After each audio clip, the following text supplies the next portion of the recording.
This is the vlog for October 14th, 2018. And this is going to be a weird one. It's probably going to go a little bit long. And we're going to start with Ultra Q. Now, what's Ultra Q? Ultra Q is a television program that was shown in Japan in 1966. And it was, I believe, shot in black and white.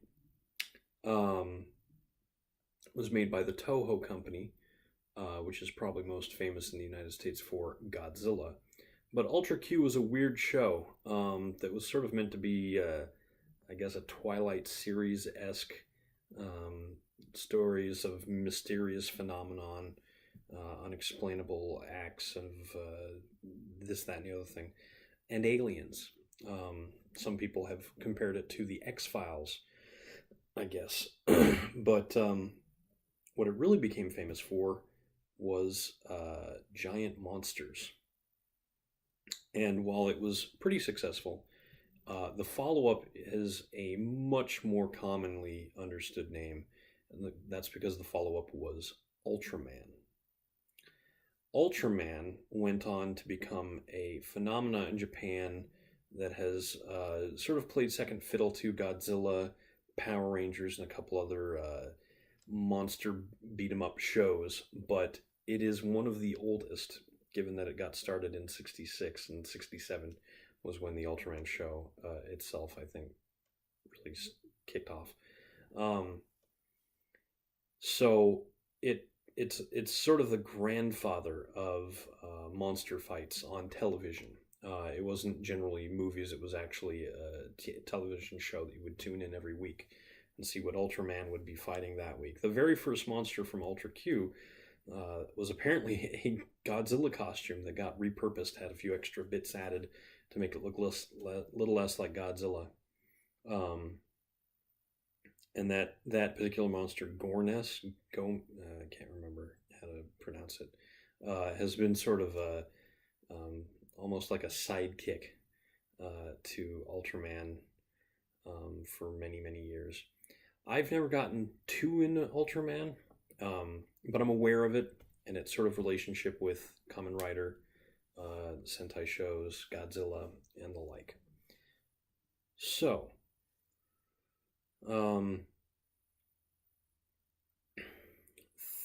30 years or so after Ultraman as a series got started, there was a television show released in the 90s called Gridman. And if you've never heard of Gridman, I don't blame you. It wasn't brought over to America as Gridman. It was called Superhuman Samurai Cyber Squad. And it featured the middle Lawrence brother, Matthew Lawrence, as the hero of the show. Servo was what they called him in the States. Servo would go, Matt Lawrence would turn into Servo, who would go into computers, because the villain of the show was another teenage kid who used a malicious computer program alien thing to turn his weird computer viruses into actual beings that existed on like an electronic level that would go into devices and cause havoc. So they would go into phone lines and mess up phones. They'd go into water filtration systems, and suddenly all the water would go bad, become poisonous. They'd mess up traffic lights and cause all kind of jams and accidents. And then the Superhuman Samurai Cyber Squad would find out what was going on. They'd jump into the internet, such that it was in the 90s, and in this sort of Ultraman-esque outfit, beat up the monsters, sometimes powering up with the help of these robotic helpers that were usually component vehicles that combined together in a very Power Rangers sort of way, but could also combine with Servo to create a more powerful version of Servo. I watched this show about the same time I was really getting into Power Rangers. It was, I think, brought over by one of Saban or Fox's competitors, so it never quite swung exactly the same amount of success, and Gridman was the last non-Ultra version of that particular studio's creation for a long time. And so there was no like next Gridman show to to follow up the way there was always a new Power Rangers show every year. So, Superhuman Samurai Cyber Squad slash Gridman sort of faded out. I mean, I remember the show, I remember the format. I must have watched at least a dozen or 2 dozen episodes of it. But it just sort of, it was cool. I really wanted some of the toys for it, but never managed to get any. But, whatever. Imagine my surprise then when I found out that they were going to make an animated adaptation, sort of not even a reboot, but a sequel of sorts to Gridman. And I thought, that could be cool. But again, not a big part of my, growing up, so it was like, oh, that's interesting. What I didn't know about this series is that it was being made by Trigger. Now, Trigger's made some of my favorite anime of all time, including Gurren Lagann and Kill la Kill. Their latest, Darling in the Fran XX, was not quite what I was looking for. Actually, I don't know if Darling was actually Trigger or if it was just Gainax. It definitely feels more Gainax-y than Triggery. But Trigger definitely made this new show called SSSS Gridman, which is very interesting. That's the Japanese name of the show. So the Japanese name of the show references Superhuman Samurai Cyber Squad. The cyber in the Superhuman Samurai Cyber Squad is spelled with an S just to be weird. So it really is 4 S's. And then the show is 4 S's and Gridman. But that's not the weirdest thing about this. I was willing to try it out. I like Trigger shows in general. And this is right at my wheelhouse. It's a kaiju show. It's an animated kaiju show instead of actual tokusatsu. But the animation is actually apparently done with at either a mocap suit or somebody who's very good at animating monsters to look like they're guys wearing suits. And it's cool. I like it. It's in a format I like. It's an animation studio that I like. The characters are all very interesting, as is normal for Trigger, but that's not what caught me. What caught me is that for whatever reason, and I still don't know why this is happening, all of the character designs in this show are based on Transformers. And very specifically, most of them are based off of Transformers from the Shattered Glass subline, which was a comic in a separate universe where the benign Megatron leads the heroic Decepticons against the tyrant Optimus Prime and his army of evil Autobots. This is a thing.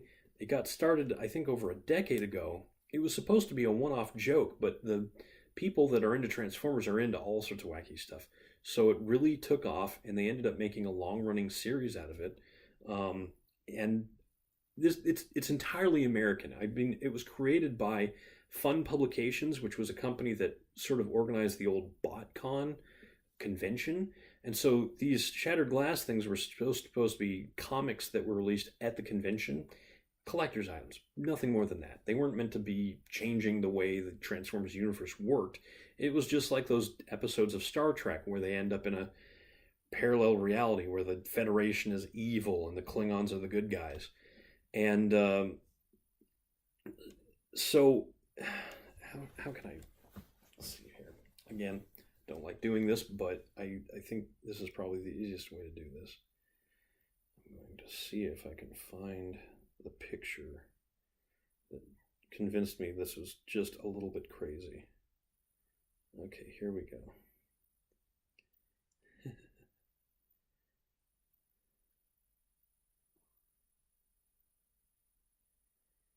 Okay.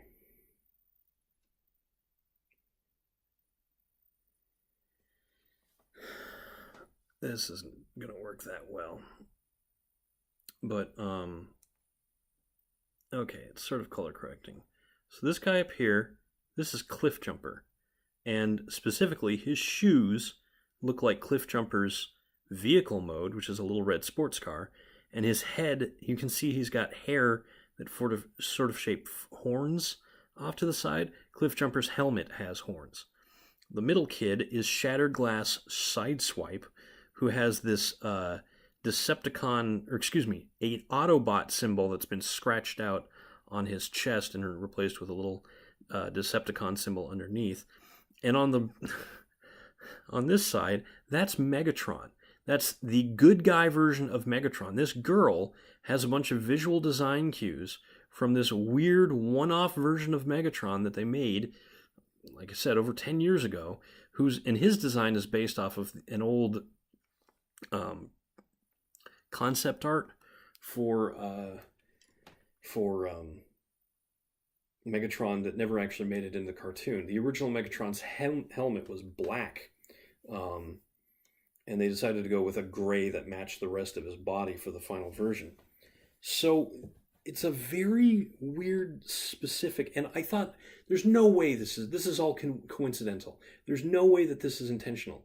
Here's the thing about Cliffjumper, though. Cliffjumper is the only character who actually makes the leap from the normal universe into this shattered glass universe where everything is backwards. So he's still a heroic Autobot, while all of the Autobots in the shattered glass universe are evil, power-mongering warriors, killers who are just out to destroy things for fun. The villain of the show is based off of Nemesis Prime, or Black Convoy as he's sometimes called in Japan, and the girl who is actually providing, in this version, the monsters that get turned into real monsters, because it's not in the internet this time, it's actually real monsters attacking the real world. She makes the monsters. That character is based off of Optimus Prime, specifically Shattered Glass Optimus Prime's chest windows. The one on the right, I believe, is cracked, and she wears glasses, and the right lens of the glasses are cracked. So, and they're yellow, like the windshield. There's too many. There's a girl who's Starscream, and it's specifically a Starscream from Transformers Galaxy Force, and she has a hair clip, which is this little galaxy key, which is an accessory that comes with that figure. There are too many things here for this to be coincidental.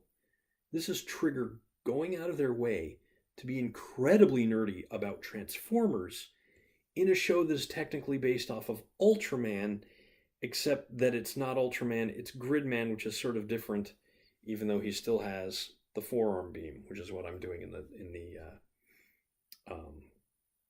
what do you call it, the thumbnail. Anyway, like I said, I was going to go long on this one. 2 episodes are up. They're on Crunchyroll. You can also watch the show on Funimation. Apparently, it's going to get an English dub.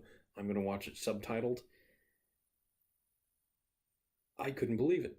This was all made clear to me that this was how it was going, and this is what was going on today. And both of the episodes were online, and I just watched them, and I can't wait. It's going to be a long week waiting for the next episode to see how it all turns out together. The assist weapons are apparently all based off of the movie Dinobots, because why not? And everything, I have no idea what's going on. But I'm looking forward to seeing what happens. I'm Eric Spornitz, and tomorrow will be better.